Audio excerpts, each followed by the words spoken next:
नमस्कार मित्रांनो, सुस्वागतम.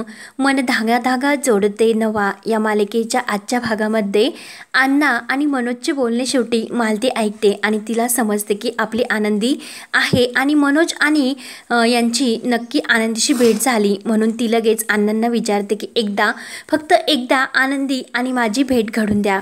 तेव्हा अण्णा म्हणतात की मालती, हे शक्य नाही. परंतु मालती ऐकायला तयार नसते. फक्त आनंदीला मला फक्त एकदाच भेटवा असे ती विनवणी करत असते. तेव्हा अण्णांच्या डोळ्यात सुद्धा पाणी येते. अण्णा म्हणतात की अगं मालती, एकदा समजून घे आणि आनंदीला दिलेला शब्द जर मी मोडला हे तिला जर कळले तर ती पुन्हा आपल्यापासून आणखीन दूर निघून जाईन. आपण पुन्हा तिला गमावून बसू. मालती प्लीज समजून घे. तर मालती रडतच म्हणते की कसे समजून घेऊ मी. मालती रडतच म्हणते की मी सार्थकरावांना फोन करते आणि त्यांना म्हणते की आपली आनंदी आहे आणि तुम्ही मला तिच्याकडे घेऊन जा म्हणून.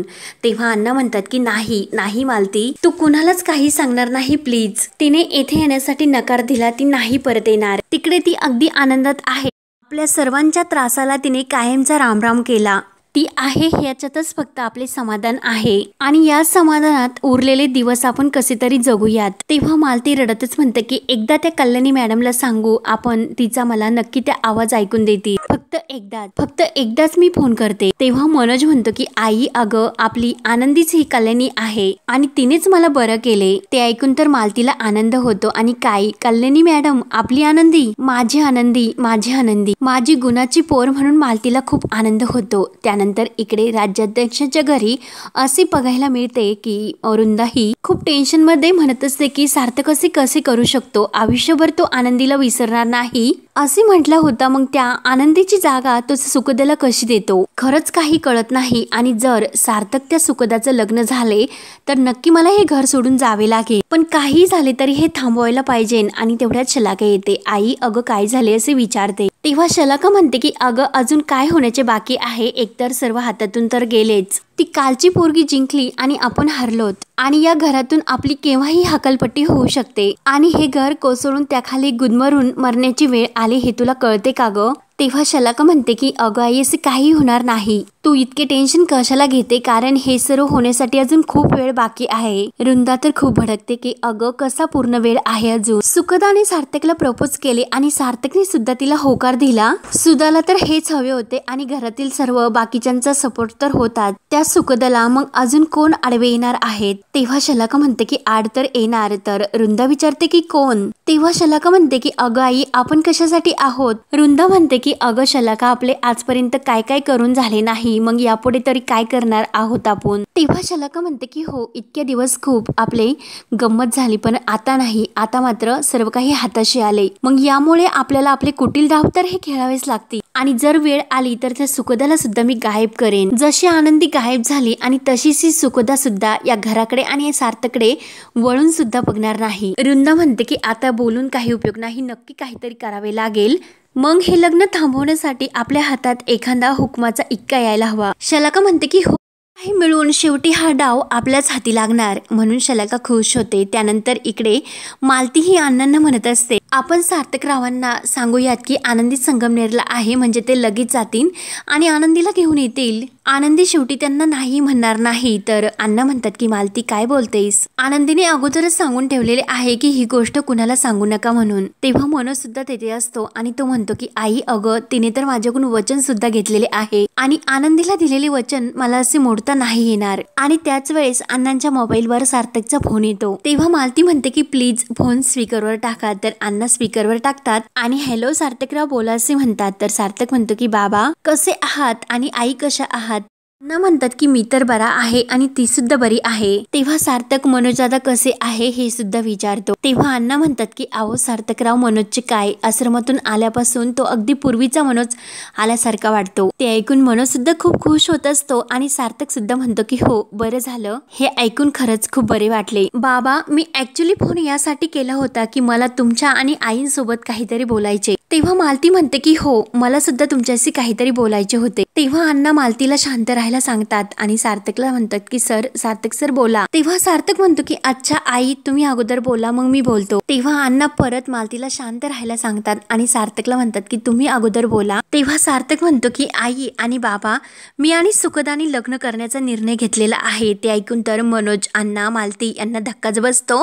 तेव्हा सार्थक पुढे म्हणतो की हे ऐकून तुम्हाला तर आनंद होणारच आहे, कारण तुम्हीच त्या दिवशी मला इतके समजावले. तुम्ही जर समजावले नसते तर कदाचित हा विचार माझ्या डोक्यात केव्हाही आला नसता आणि खरंच असे वाटले की काहीतरी निर्णय आता घ्यायलाच हवा. माझ्या हट्टीपणामुळे मी माझ्या एकट्याची नाही, माझ्या आजूबाजूच्या सर्वांचे आयुष्य मी रखडवले. बाबा खरंच तुमच्यामुळे हा निर्णय मी घेऊ शकलो. तुम्ही मला इतका मोलाचा सल्ला जर दिला नसता तर कदाचित हा विचार माझ्या डोक्यात सुद्धा कधीही आला नसता. आता मी आयुष्यामध्ये पुढे जाण्याचा निर्णय तर घेतला, पण बाबा आता त्यासाठी मला तुमचे आशीर्वाद हवेत. मालतीच्या डोळ्यात तर पाणी येत असते आणि अण्णा सुद्धा हे खूप बेचैन होतात.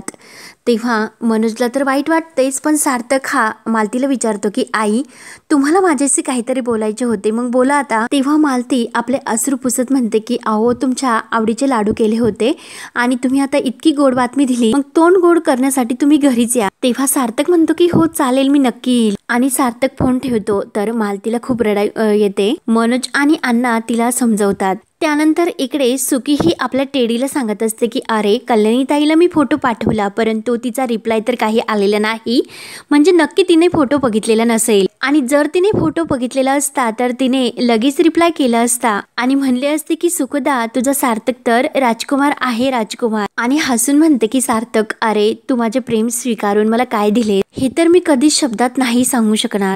तर सार्थक पण मला असे वाटते की आपण डेटवर नक्की जायला पाहिजे. आणि काय डेडी तुला काय वाटते, म्हणून ती लगेच आपला फोन घेते आणि सार्थकला फोन करते. तर सार्थक गाडीमध्ये असतो आणि तो फोन स्पीकरवर टाकतो. सुकी विचारते की हॅलो सार्थक कुठे आहे तू. सार्थक म्हणतो की बाहेर आहे जरा. काय ग काय झाले. सुकी म्हणते की काही झाले नाही, पण आता मी तुला लगेच भेटायला येणार आहे. सार्थक म्हणतो की आत्ता. तर सुकी म्हणते की हो काही काम आहे का. सार्थक म्हणतो की हो ऍक्च्युली काम तर आहे, पण काय झाले. सुकी म्हणते की अरे सार्थक ऑफिसचे काम हे नेहमी असते, मी असा विचार करत होते की आपण डेटवर जाऊयात. सार्थक विचारतो की कधी, आज. तर सुकी म्हणते की हो माझी खरंच खूप इच्छा आहे आणि प्लीज चल ना जाऊयात. सार्थक म्हणतो की अगं ऍक्च्युली प्रॉब्लेम आहे, आज शक्य नाही होणार. सुकी म्हणते की अरे जे काही असेल ते बेनारेंना सांग, ते करतील. तेव्हा सार्थक म्हणतो की नाही अगं बेनारेंकडून जर होत असते तर त्यांनी मॅनेज केले असते, पण खूप महत्वाच्या मीटिंग्स आहेत, मला स्वतःला जावे लागेल. सुकी म्हणते की अरे यार सार्थक असे काय करतोस, आणि हे बघ मीटिंग जरा लवकर आटोपतीन असे जरा बघ. तेव्हा सार्थक म्हणतो की अगं ऍक्च्युलीच ऑलरेडी खूप लेट झाले, परवाच मीटिंग्स करायच्या होत्या, पण घरी तुम्ही बर्थडेचे इतके मोठे प्लॅनिंग केले होते म्हणून त्या पोस्टपोन केल्यात आणि आज त्या कराव्याच लागत्या. I am so sorry. तेव्हा सुकी नाराज होते आणि फोन ठेवते.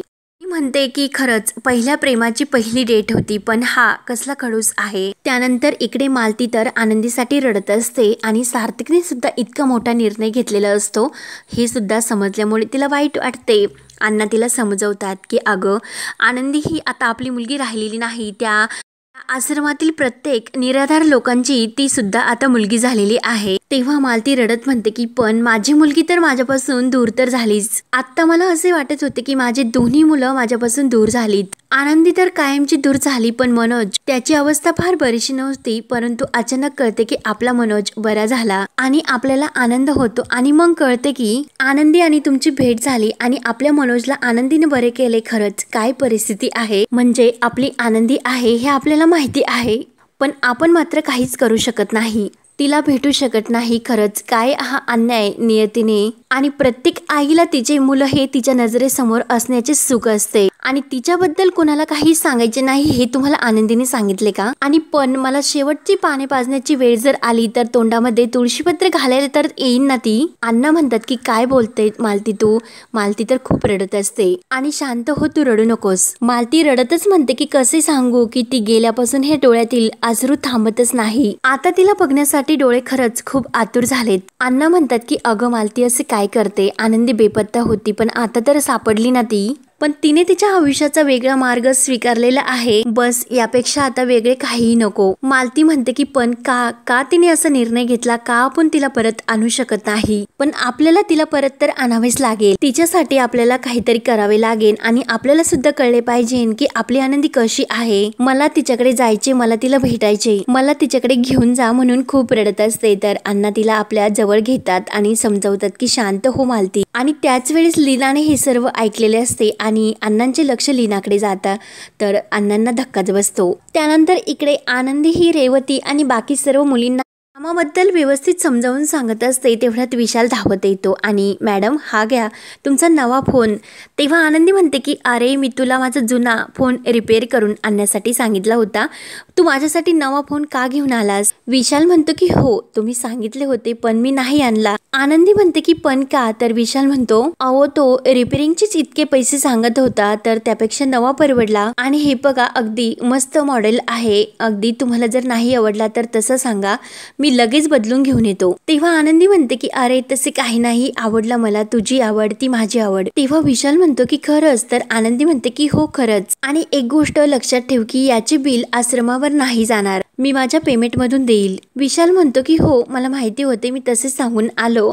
आणि बरं मॅडम श्री गणेशा तर करा मोबाईलचा, पण मॅडम फोन नवा आहे, तसा मी त्याला सर्व डेटा ट्रान्सफर करण्यासाठी सांगितला होता, पण झाला की काही माहिती नाही. आणि त्या सुखदा मॅडमच्या बॉयफ्रेंडचा फोटो तर आला असेल, मग एकदा चेक करा. तर आनंदी म्हणते की ठीक आहे. आनंदी चेक करते, परंतु विशालला म्हणते की अरे जुना डेटा तर सर्व आहे पण हल्लीचे फोटो काही दिसत नाही आणि सुखदाच्या बॉयफ्रेंडचा सुद्धा फोटो नाही. मग आता सुखदाला काय सांगायचे. तर विशाल म्हणतो की त्यात काय सांगायचे की परत पाठवा म्हणून. आणि मॅडम त्यांनी फोटो पाठवल्यानंतर सर्वात अगोदर तुम्ही मला दाखवा, कारण आपण इतक्यांदा फोटो पाहण्यासाठी जातो, काही ना काही नक्की होते, म्हणजे त्या सुखदा मॅडमच्या बॉयफ्रेंड मध्ये नक्की काहीतरी खास आहे. तेव्हा आनंदी म्हणते की अरे विशाल खास तर आपली सुखदा आहे, ज्या कुणाच्या आयुष्यात जाईल तर त्याचे नंदनवनच होईल हे लक्षात ठेव. विशाल हसून म्हणतं की हो अगदी बरोबर तुम्ही बोललात. आणि विशाल बाहेर निघून जातो. तेव्हा आनंदी खुशून म्हणते की अगं सुखदा तू आयुष्यभर सुखी राहावं अशीच मी देवाकडे प्रार्थना करते.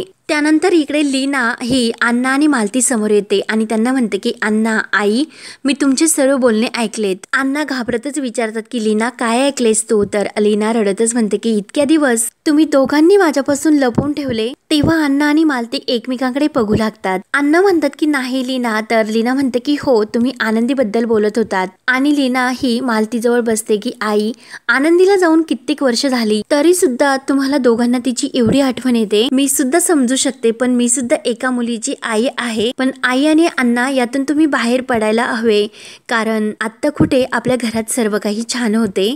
आता तुम्हाला आनंदीची इतकी आठवण काय येते. आनंदी आपल्याला सोडून गेली आणि ती पण कायमची, पण नेहमी तिची उणीव तुम्हाला भासू नये म्हणून कायम मी तुम्हाला नेहमी तुमची मुलगी बनून राहण्याचा प्रयत्न केला, पण तरी सुद्धा तुम्हाला दोघांना तिची इतकी आठवण येत असेल तर यात माझा पराभव आहे. म्हणून लीना रडतच जायला निघते. तर मालती तिच्या हाताला धरून तिला थांबवते. बाळा असे म्हणू नकोस, तू सुद्धा आम्हाला आमच्या मुलीसारखी आहे. तर लीना आणि मालती एकमेकींच्या गळ्यात पडून खूप रडतात. त्यानंतर इकडे सार्थक तर घरी येतो आणि रूम मध्ये आल्यानंतर त्याला तर ते सर्व डेकोरेशन बघून तर धक्काच बसतो. आश्चर्याने ते हे सर्व बघून खुश होतो. तेव्हा सुकी धावतच येते आणि हाय खडूस. तेव्हा सार्थक म्हणतो की काय हे सर्व कशाला, काय गरज होती. तेव्हा सुकी म्हणते की अरे तुला डेटवर जाण्यासाठी ऑफिसमधून वेळ नव्हता म्हणून तुझ्या रूममध्येच आपण डेट ही केली. आणि सार्थकला ती मिठी मारते आणि त्याच्या हातातील बॅग घेऊन बाजूला ठेवते आणि सार्थकला खुर्चीवर बसायला सांगते. तेव्हा सार्थक म्हणतो की अगं मी जस्ट ऑफिसमधून आलो. तर सुकी म्हणते की अरे तुझ्या समोर एक सुंदर मुलगी छान तयार झाली, तिने तुझी रूम छान डेकोरेट केली तुझ्या आणि तिच्या पहिल्या डेटसाठी. मग दोन प्रेमाचे शब्द बोलायचे सोडून तू हे सर्व काय बोलतोस. तेव्हा सार्थक हळूच म्हणतो की छान आहे आणि तू पण सुद्धा छान दिसतेस. तेव्हा सुकी म्हणते की अरे असा होमवर्क दिल्यासारखा नको बोलूस, तुला नाही जमत आणि बस. आणि हाताला धरून ती त्याला खुर्चीवर बसवते आणि ती सुद्धा समोर खुर्चीवर बसून त्याला जी स्पेशल कॉफी आहे ती देते. आणि माझ्या खडूसाठी मी इतकी प्रेमाने बनवली आणि आपला कप हातामध्ये घेऊन ती चेअर्स असे बोलून ते दोघे कॉफी पीत गप्पा करतात. सुकी म्हणते की अरे सार्थक यार माझा खरंच विश्वास नाही बसत, हे सर्व खरे आहे आणि अरे खरंच मी कधीही विचार केला नव्हता की मी तुझ्या प्रेमात पडेन म्हणून. आणि तुझ्यासारख्या खडूस मुलाच्या आणि तू मला होकार देशील म्हणून। पण ह्या दोन्ही गोष्टी सुद्धा झाल्यात, मी तुझ्या प्रेमात तर पार बुडालेच आणि मिस्टर खडूस ऍक्च्युली तुम्ही मला होकार दिला। तुला ऐकण्यासाठी थोडंसं फिल्मी वाटेल परंतु ऐकायला बरे आहे। आणि सार्थक जेव्हापासून तू होकार दिलास मग मला असे वाटतं की मला आता काहीच नको, मला सगळं काही मिळालं, अगदी मी स्वतःला नशिबान समजते। खरंच मला तू मिळाल्यानंतर खूप खूप आनंद होतो आणि थोडीशी भीती सुद्धा वाटते की भीती अशी वाटते की हे सगळं काही छान छान स्वप्न तर नसेल ना। तेव्हा सार्थक हसून विचारतो की अगं मग तुला आता हे सर्व खरे वाटण्यासाठी काय करायचे अजून, पण तुला हे सर्व खरे आहे त्यासाठी मी काय करू। पूर्ण नाशिक भर मी सार्थक आणि सुखदाचे लग्न होते, फ्लेक्स लावू का। तर हे म्हटल्यानंतर सुखदाला हसू येते आणि हा भाग येथे संपतो। पुढील भागामध्ये सुखदा ही आनंदीला फोन करून विचारते की काय ग, अगं कल्याणी ताई मी तुला माझ्या खडूचा फोटो पाठवला होता पण तू त्याबद्दल तर काहीच रिएक्ट केले नाही। तेव्हा आनंदी मात्र गोंधळून जाते, तिला कसे सांगावे तेच कळत नाही। त्यानंतर इकडे सुखदा ही लग्न करते म्हणून आईवडिलांना ना तिने राज्याध्यक्षाच्या घरी बोलावून घेतलेले असते आणि फायनली त्यांचे लग्न जमते। सुकी तर खुश होऊन म्हणत असते की फायनली आमचे लग्न होते आणि या सर्वाचा खरंच मला विश्वास नाही बसत, असे म्हणून ती सर्वांसमोर खुश होते आणि खूप हसत असते आणि सर्वजण तर खूप खुश असतात। आणि त्याच वेळेस मात्र वृंदा म्हणते की आमच्या सार्थक सारखा मुलगा तुम्हाला शोधून कुठे सापडणार नाही। तर लगेच शलाका म्हणते सगळे वैभव आहे परंतु त्याचा काय फायदा, कारण शेवटी आनंदी त्याला सोडून गेलीच ना। ते ऐकून तर सुखदाच्या आई वडिलांना तर धक्काच बसतो परंतु सार्थक हा रागाने शलाकाकडे बघत असतो। तेव्हा आता हे ऐकून सुखदाचे आई वडील ह्या लग्नासाठी होकार देतील का हे पाहण्यासाठी आपल्या चॅनलला नक्की सबस्क्राईब करत राहा। धन्यवाद।